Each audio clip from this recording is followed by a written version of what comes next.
So yesterday I went and visited a friend of mine in the hospital. She's actually a former employee of mine, and really listening to her and knowing her story, I decided to speak about it publicly because I find a lot of us women, we're not aware of what's going on with our bodies. We're not aware of how certain things affect us. And we don't like to speak about certain things because we feel it's too private or too intimate, but we need to. Knowledge is key, and knowledge can actually save our lives.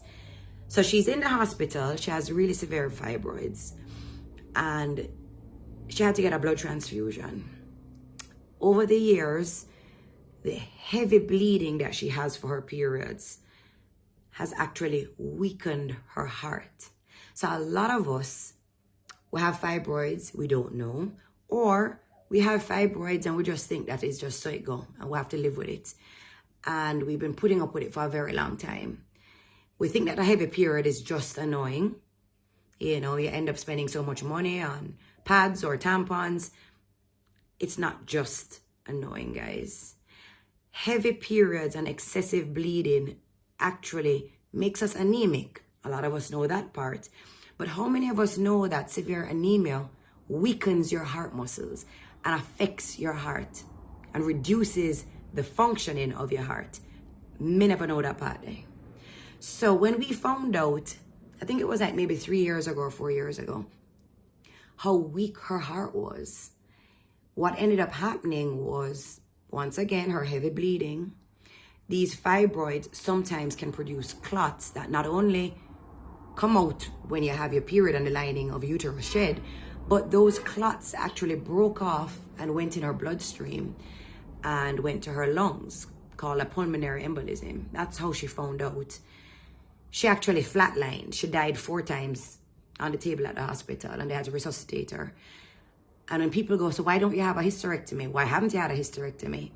Right now, she's just not a candidate for a hysterectomy because her heart is only functioning at 30% capacity. Nobody will touch her to put her under to do a hysterectomy. So the point is, guys, a lot of us have heavy periods. We don't even realize how it has affected our heart over the years. Do your checks, guys. Get knowledgeable, get educated about your bodies, about what excessive bleeding can do to you. It's not just anemia and it stops there. It can affect the output of your heart and how your heart is functioning. So for anybody out there who does have fibroids, go and get a full exec profile done. Go and get your heart function checked. See how your heart is managing. Explore the option of doing fibroid removal, a myomectomy, or if you have to do a hysterectomy, it's better to get it done earlier than later. Don't wait, guys. Knowledge is key. Protect yourself, protect your body. Find out what's going on with you. Do your checks, women. Do your pap smear, do your mammograms. It's one body we have. Don't wait till you're trying to save or prevention better than cure. Don't wait till something is there and try and treat it. Try and prevent it. Don't make it catch you, guys.